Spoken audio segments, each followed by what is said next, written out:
Well, you'll have to list them for me because there's so many. It's like a baseball team. Could you, right. No, I know I am gonna try to be nice. It is an effort sometimes. Like, what's the idiot factor in this interview? I am a good cat and a pretty cat. At speed. Sorry, what? You're falling apart here. No, you just readjusted yourself.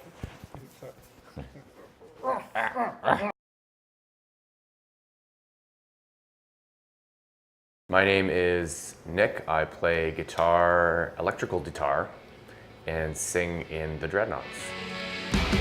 We are the metal, sweat and steel.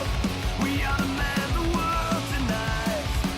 So now we walk up and unveil. There's, I don't even know what his name is anymore.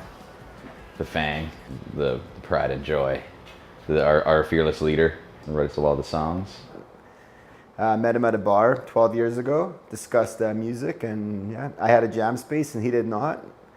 He wanted the band. I know how to play the punk beat, and we both like to drink. Success. We have Nicholas Smythe, a man who is an absolute genius, but he will not seem like it at first.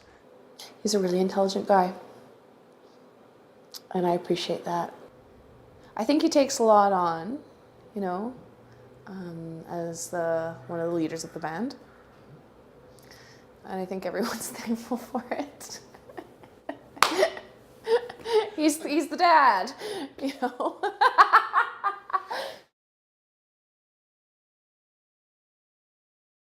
Stupid Swedish Bastard is a Swiss man.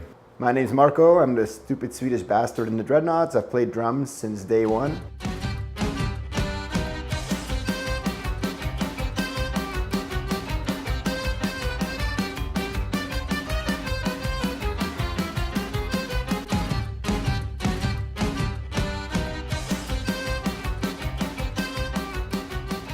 I think he started out as our accountant. He was really good with spreadsheets, and he had a van. And we thought, well, we'll take him on as an accountant. And of course, our original drummer died in the boating accidents, so we had to find someone else, and he just let us know that he could hit things with a certain regularity. And so we thought, well, it's time to bring him on board because he does both of those things. And the accountant thing has really worked out. Drumming, I don't know, I don't really listen to the music when we're playing it. Well, I mean, Marco's Marco. The guy can drum for 8 hours and drinks 20 beers and he's fine. And then he also, in the same moments, between takes, will be emailing people and getting us gigs everywhere and with his spreadsheets and, you know, doing his master's programs through fucking YouTube.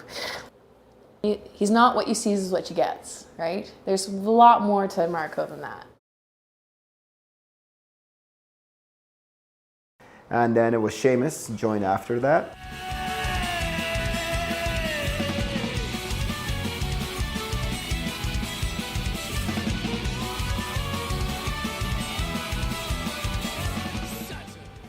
Seamus, oh my God.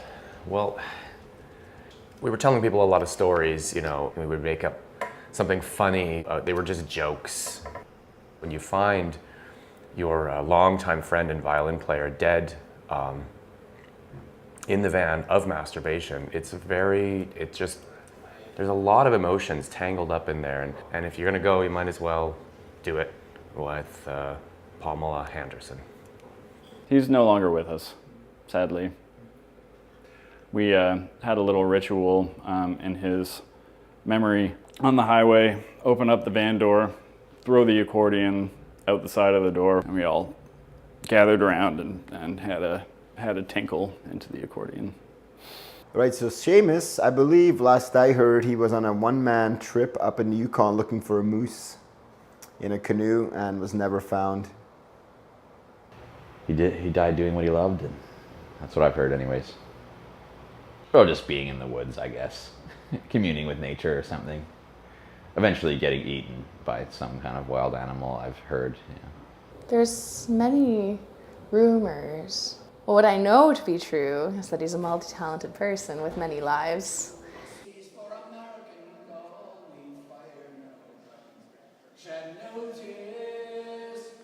I'm broken, I'm a Halifax spirit, lost the Paris pride.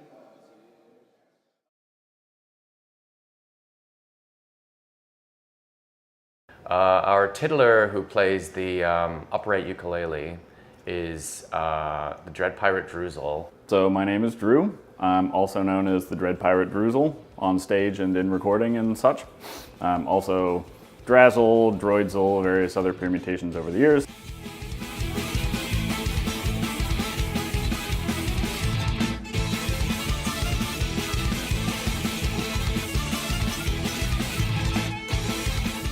First time I met him, he was throat singing us the backstage lounge, and turns out that he can actually play the mando really well.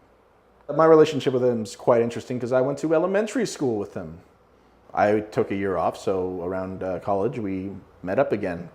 And he went from being this kind of sickly kid who I remember barfing at viewings of Beethoven. Which, you know, the movie's not great, so I understand. Drew's one of my dearest friends. He's the first person I found to play music with in 10 years where we had that special connection. He is primarily playing mandolin. He plays tenor banjo as well. He plays tin whistle. He does tube and throat singing. When it comes to instruments, there's no stopping the Dread Pirate Droozle.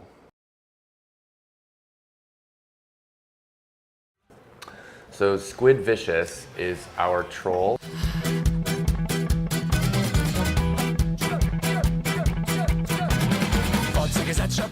He is a large and in charge man.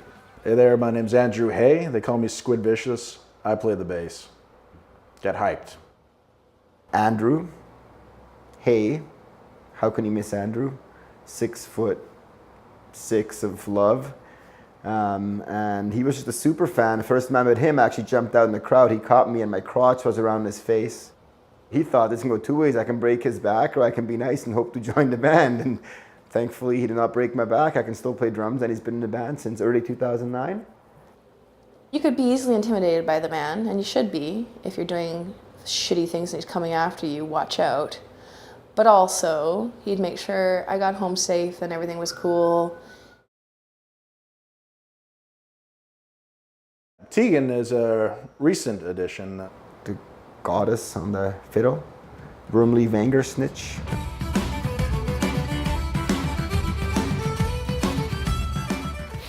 So we used to play together in an outfit called Cornshed, this amazing, another one under the label of cluster folk, I'd say. I think I was a little intimidated to take over Seamus's role because he's an incredible musician. And you know, just he's one of the huge frontmen of the band. But once I started, you know, digging into the tunes and getting together with Drew so he could fill me in on the little details of it, it just became really fun.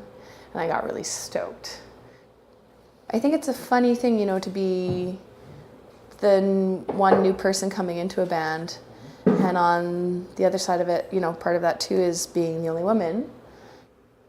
I suppose it's the first time that we've had a female really stepping forward in terms of like lead instruments and like really moving around a lot on stage and being one of the main players in terms of like focal points while all the craziness is going on.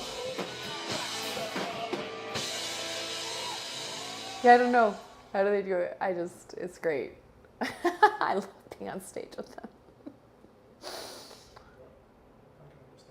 Yeah, I hit the jackpot. And then the last member to join is Leroy, and I think they picked him up at a karaoke bar in Edmonton.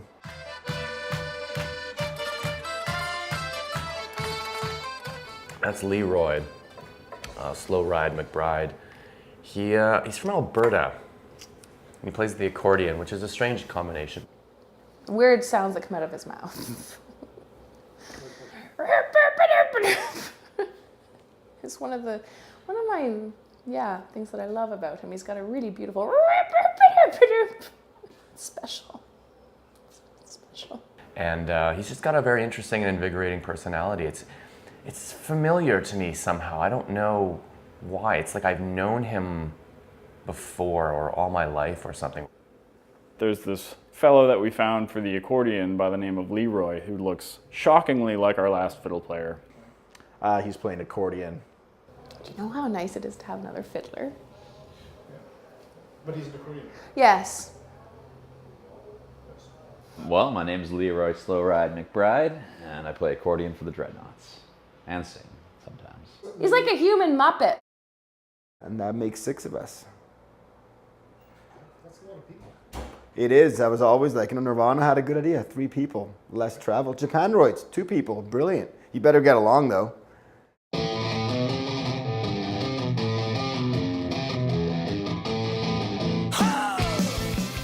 We've always played together. I mean, that's how we all met, was actually just playing music at parties. You know, I mean, that's how Nick and I met on the internet, of all things. Yeah, on Craigslist. I think what's interesting with our band is that actually, like when Nick and I started the band, he was like, do you want to play in a Celtic punk band? And I said, a what? Because I didn't know what that was. Like I was always a punk metal dude. I'm still probably the one that listens to least amount of folk music in the band. And then I'm like, oh, does this music have like a punk beat? And can I like have fun with it, drink to it? Because I was, again, playing in metal bands.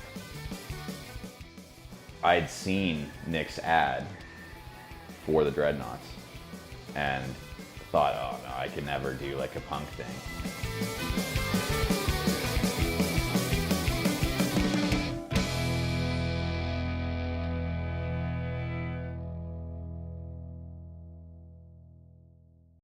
It's a damn tough life full of toil and strife we whalermen undergo.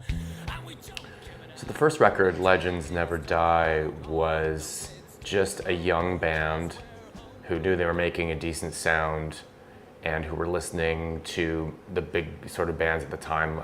Yeah, Legends Never Die. Pretty much, I think Nick had already written the majority of the songs for that when he decided to sort of put the band together. It was me in a lot of ways working my way out of my Irish phase.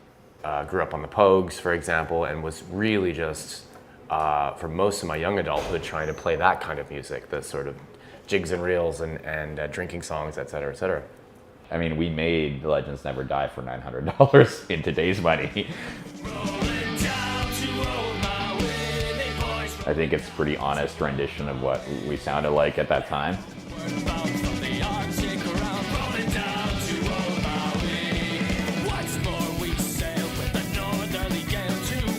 The first like 200-300 we just burnt off the side of the stage. Like people would give us $10, we'd hit burn, we'd write Dreadnoughts on it, and then next, and half the time they wouldn't work, and then we're like, there's got to be a better way. So we actually made like 20 at a time, and then we're like, you know what? You can actually pay a company to do this cheaper than you could like I never want to see a CD stomper again in my life. Like hours of like lining up the CDs, or a CD release where we only made 50 burned CDs, like burned 50 CDs, but we had 100 booklets and we sold them all, got rid of them all somehow, which means that only every second customer had a working CD. Like, it's funny now, but, oh yeah, we got emails and we just gave money back to them and they thought it was funny. But even there, you can hear us getting a little, just pushing up against the boundaries of what the genre has to offer. There were songs that didn't make even a lot of sense as Celtic punk songs. They were just different.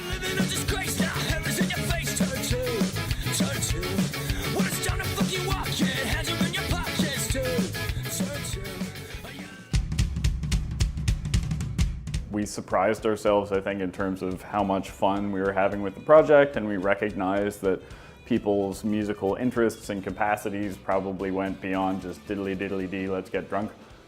Very quickly we realized we can do a lot more. We wanted to do a lot more. Our musicians all loved different stuff, and touring actually is what really solidified the change for us, because we started to tour, went in the van, and we would all bring in different CDs at the time, because this is 2008, and the range of stuff that we were listening to. I mean, Drew would bring in Mongolian throat singing, and I would bring in sea shanties and polkas.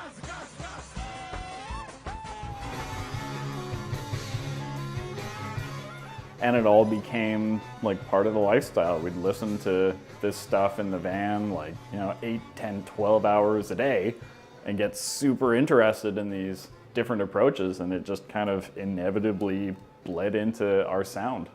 And the last thing we listened to is punk music. It's like, punk is easy. Punk is 1, 2, 3, 4. What are you going to do with it? And really all the resulting 3 albums have been is just us expanding into those fun sounds that we were listening to in the van.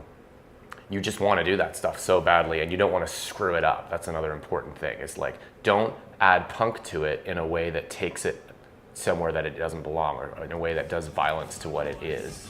From the West Country.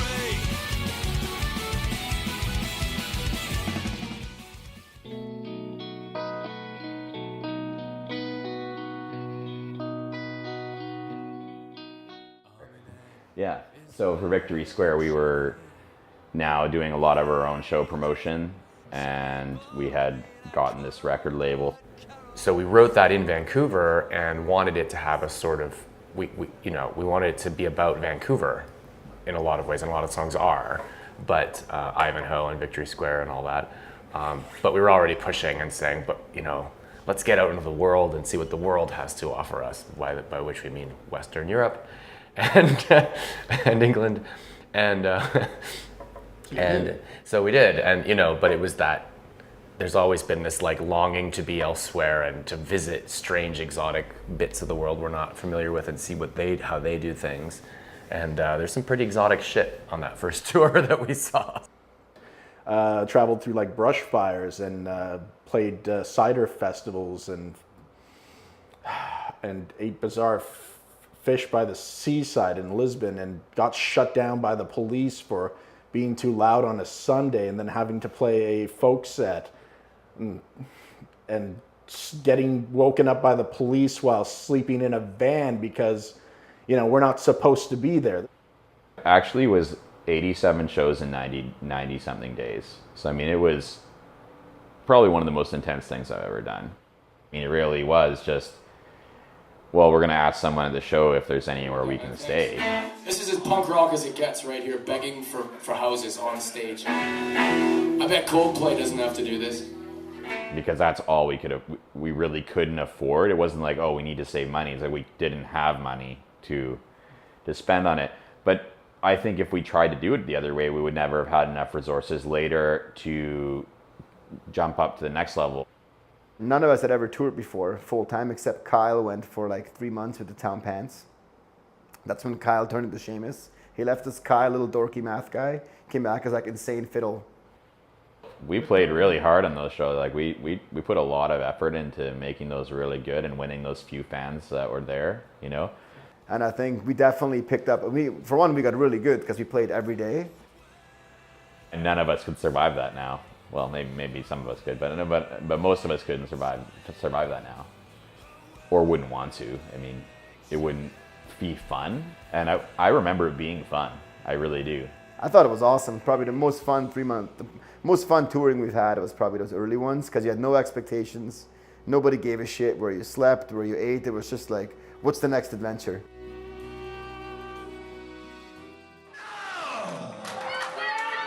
In 100 years, there will be no emo music. In 100 years, there will be no screamo music. But in 1,000 years, there will be polka!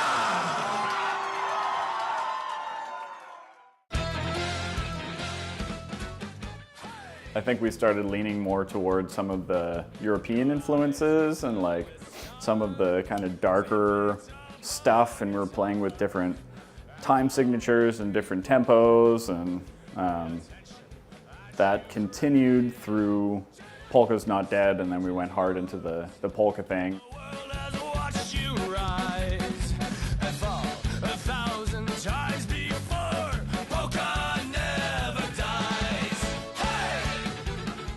We took it all in and spat out the next record, Polka Is Not Dead.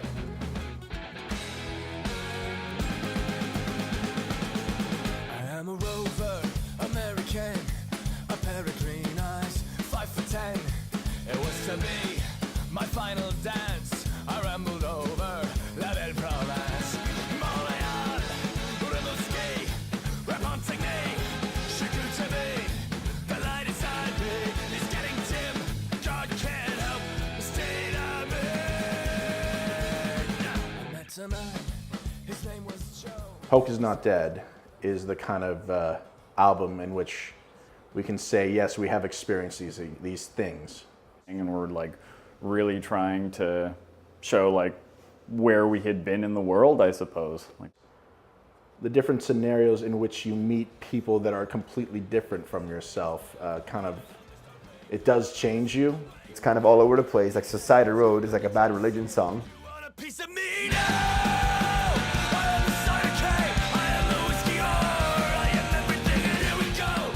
And then even like Gentleman's Club, that one was just a joke on tour initially because we wanted to get more booze. And so Nick just made up this game that if you buy 2 shots of gin and you go 1, 2, 3, Gentleman's Club, and you give 1 to us and you drink the shot, now you're in this imaginary Gentleman's Club. And it can't believe it worked.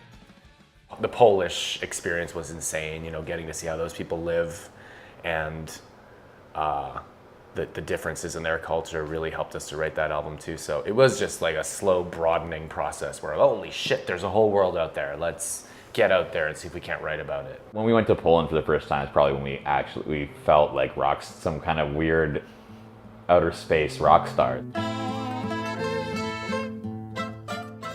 You land there and everyone thinks you're a god for some reason, like a mistaken identity. Just it felt like you were still on the cusp of punk rock arriving, is how it felt. The most memorable thing of that tour is the scene you got, of course, Polka Never Dies. I was like 20 kids. We played Poland a lot, and I was deeply impressed by the punk kids there, the way that they retain their love of their own traditional music, which we basically steal and sell back to them.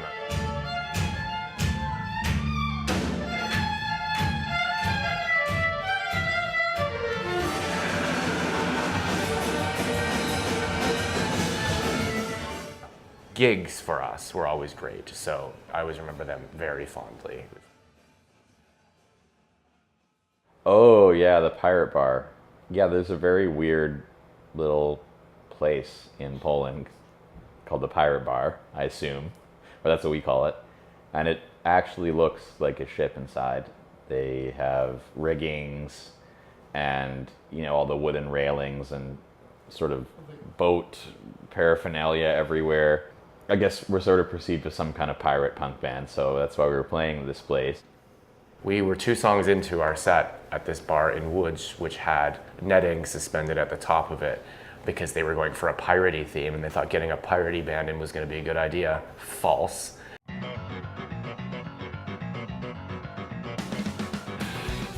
The kids got so hyped up by the second song, they were climbing on each other's shoulders. I mean, rigging is made to be climbed. So, but it's installed properly. yeah, I'm not saying that rigging, but I think you're kind of in a bar holding punk shows and serving potentially not legally of age children alcohol, and then playing loud music that tells them to drink more and climb things. Big ropes and whatever, trying to be like a ship. But it also had, it was a mount for a projector, which also looked like a little swing. I mean, I wouldn't be surprised if someone, I'm not going to say who, had yelled over the microphone, "You should climb that." It's a video camera. Nope, I don't think that can hold you. But you should try it. There's a cover. I mean, I actually have no memory of that happening. It could, but it definitely could have, because we would always be encouraging chaos. And since the ceiling was only like 3 meters high, Buddy got on other Buddy's shoulders and started swinging from this swing. And then what happened is, it turns out that to get there, it was kind of, the netting was intertwined with this projector mount, and it broke, and then the whole shebang came down. So now you got about 80 people trapped in a net. And then eventually, like some sort of scene, you know, like in Star Wars when the net grabs all those people, or like those old silly movies where the forest trap is sprung and the entire crowd in the band are caught in this net that has fallen upon all of us. And so they turned off the PA right away to stop the show, but you can never turn off a drum kit. The club gets rid of the net slowly and then just cuts the show off and says no. And they pulled our power for the soundboard. We plugged our amps in and tried to do Ramones songs for the next 20 minutes. And just because the crowd was just still there and had paid money. And eventually they shut that down too and unplugged everything and said, this is super unsafe, blah, blah, blah. There's netting everywhere, blah, blah, blah, you know. I mean, you know, what was the danger? I don't understand. And then people went ape shit and they ripped half the bar apart. I mean, the rigging might have kind of got ripped down. I'm sure they put it up by now. It can't have been the first time. That's, I guess, what we do to people sometimes, is they go a little nuts and then things like that happen. Yeah, people just get crazy sometimes. And at the end, they were like, big problem, problem, problem. We have to pay, problem. And I shit you not, they're like, we need 80 zloty, which is like $20. And I was like, you know what? Because we destroyed your bar, I'll give you 100 zloty. And we are so sorry. Do you have footage of that?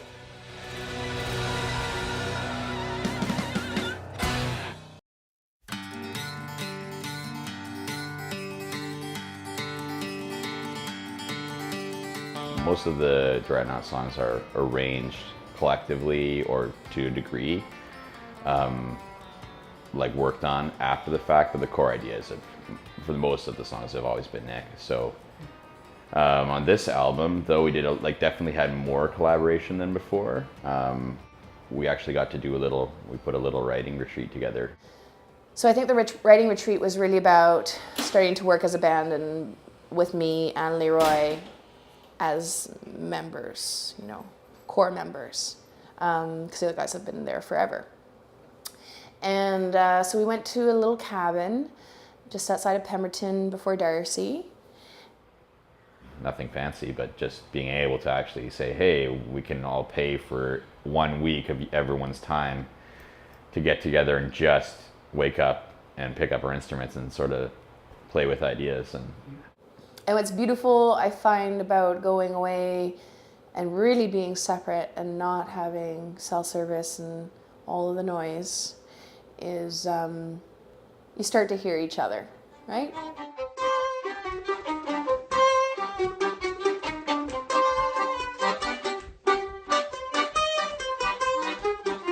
You have the freedom to allow things to occur spontaneously and to be creative instead of like, oh, you know, here's the song in a zip file and I need you to figure out your parts and I need you to send that. Like, that can be workable, but it's certainly not the same as sitting down together and letting it happen. And what I really loved about it is that first we met and we went grocery shopping, and I gotta tell you, it's so nice to be with people who want to buy vegetables, and we each took a night to cook. It's like being in a band with a bunch of 30-year-olds. Oh, thank goodness we're adults. I remember, Nick, when we were at the cabin, he said, there's just no way that if you'd put 2009 Dreadnoughts in that cabin for a week with a load of booze, that either one, we would have got any work done, or that there wouldn't have been some kind of fight. Right. Musically, we've kept pushing a lot of boundaries and trying to move into new stuff and old stuff, and listening to styles we didn't necessarily listen to before. In particular, I fell in love with Queen and with Freddie Mercury's ability to make songs that just are sprawling landscapes of sound, and I was always thinking we should try and get a little more complexity into the sound without losing the punk thing. I think the complexity level's pretty high. It still has those sort of punchy, sort of pop punk songs in there as well, but there's definitely a lot more variation. So it's really technically more challenging and more interesting, I think, than anything we've done before. A lot of the same styles are there. There's a polka.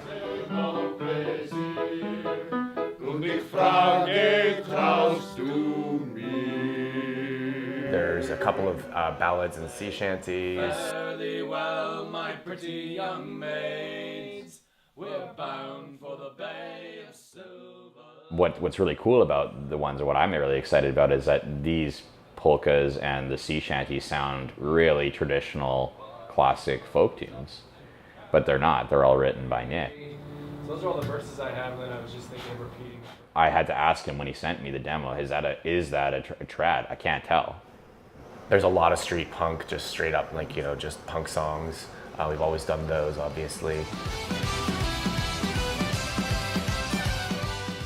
They're just kind of like pan-European for the most part, and even like some Americana and like some old country stuff, and like I don't think we really limit ourselves. We just listen to a whole bunch of different stuff and it all amalgamates, and it all sounds like the Dreadnoughts, I would say, even though we are kind of branching out a little farther than we have before.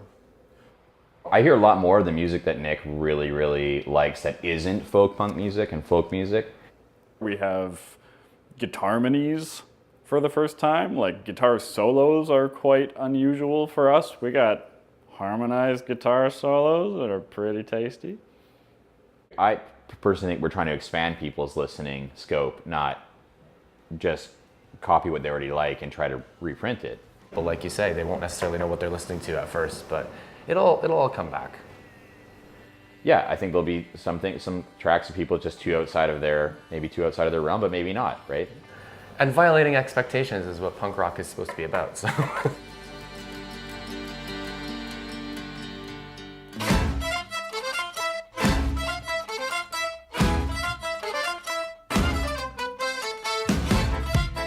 And so, the idea for the concept album came about because in my other work, I'm a philosopher, and I study sort of cultural change or big cultural shifts. I would go back and listen to songs from the 20s and 30s and 40s, and I loved them and could sing along with them and play them and have a great time or whatever. But then when you got back to the songs that are written in the 1910s or earlier, they sound kind of stupid. They almost sound very superficial and optimistic, and it's all very, Kate, I love you, and won't you come with me? And so as a musician, I would go back to try and get into these songs, and I just couldn't do it. I thought, man, these are stupid. I can't do it. It's what's blocking me from understanding why you would want to listen to a song like that? And then as a philosopher, I started to realize that culture had a lot of confidence and just vitality, and was very, even, poor, rich, middle class, everybody sort of thought our culture is going somewhere. We are, up and up some more. What explains the difference? Well, when you ask historians who've looked into this kind of thing, it was the First World War. It was the devastation of realizing that human nature plus technology can just about wipe everything out and bring you back to ground zero. We can't go back. We're now in a much more cynical, ironic, sarcastic age. It messed everything up. The album is like an attempt to chart this. It'll start out at the outset with some very big, bravado, boisterous songs about, here we are and we're doing the right thing and everything's great and la la la. And then it'll end up in a place of sort of disillusionment and sadness.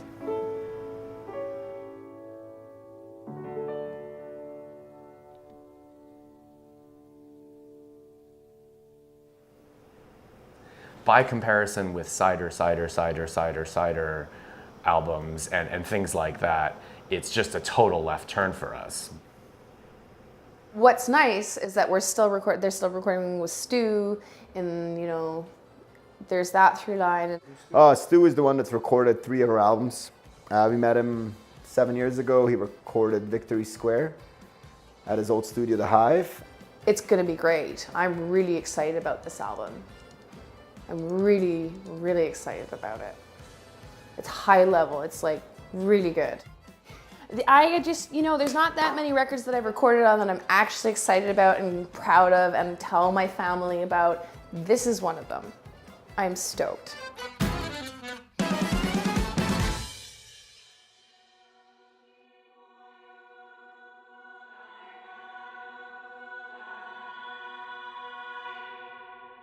Hello, my dear old friend. Good to see your face again. How is your little cell? I think the hiatus, it was a hiatus, but we never completely killed it. There was at least one show on the horizon, right? I mean, I fought very hard for that personally. But I think definitely I would say the hiatus is over. There's people in Vancouver who are probably going to see a lot more of us because it's easy for us to play shows in Vancouver, and we have been doing more of that. We love playing in England, and we'll probably see more of our friends over there. But to be honest, this whole touring relentlessly to boost whatever album sales or whatever is just not, it kills the music for you. And I think it just about killed us as a band. Several of us, myself included, were ready to just say never again. I think it's always going to be part of our lives. It's just at that time when we did it full time, we made a decision to do it as our life. I think we're happy where we get to do this and have these amazing opportunities, but not be a full-time, that's the only thing you can do in your life. That's why I personally took time off the band, was that it can be so disruptive. So what we've now found is a balance where you play 15, 16 shows a year maybe, you scatter them as much as you can. You know, I love playing in front of thousands of people. Oh my God, what a high, it's great. But I'm my happiest just hanging out and playing music. So for what I hope for myself, I hope I continue playing with these people and in an intimate way and in a way that's playful. I'm loving being with the guys again and with Wormley again, yeah. And I think that's what our job is now. Our job isn't to be the sort of relentless touring band. It's to like take what we've done and have fun with it and keep it as something that we can enjoy for hopefully the rest of our lives. For the band, I have no doubts that they'll just keep doing what they're doing. They have been together for years, and it's amazing what they've done and continue to do. I don't see that will change for them, especially with the group, with who's there and who's doing the work. It's incredible. Like they have it dialed. They know what they're doing. And now with this new record happening, I never thought that was going to happen again, but amazing that it did. I think we're definitely going to try to plan it more, and almost, I wouldn't say never do the crazy touring like we did again, but I would definitely say it's kind of like, you know, the second leg of the Dreadnoughts. I still don't know how we do it, like, because I'm part of it now, and I still don't really understand how it works, but it does. It's incredible. Grabbing the audience and just owning them.